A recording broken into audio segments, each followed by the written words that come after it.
அந்த புன்னகையால் ராமன் வில்லூர் சுவாமிகிட்ட பேசுறான். என்ன சொன்னானா? மந்தஸ்மிதம் வர்ணயித்தும் பிரவருத்தகா மமேதி.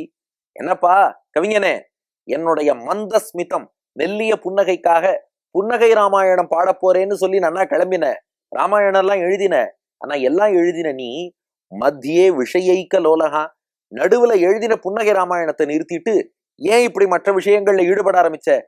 நீ எழுதும் புன்னகை ராமாயணத்தை கேட்கணும்னு ஆசைப்படுறேனே, என் ஆசையை நிறைவேற்ற உனக்கு இஷ்டம் இல்லையான்னு கேட்டானோ.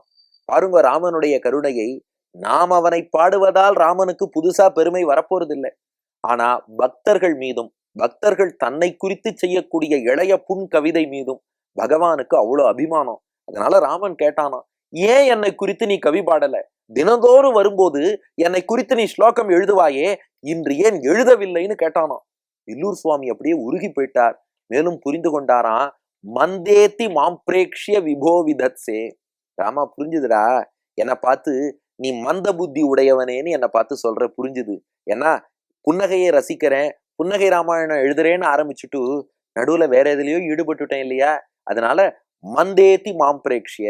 ராமா, நீ என்னை மந்தனே என்று அழைக்கிறாய். மந்தன்னா மந்த புத்தி உடையவன் அர்த்தம்.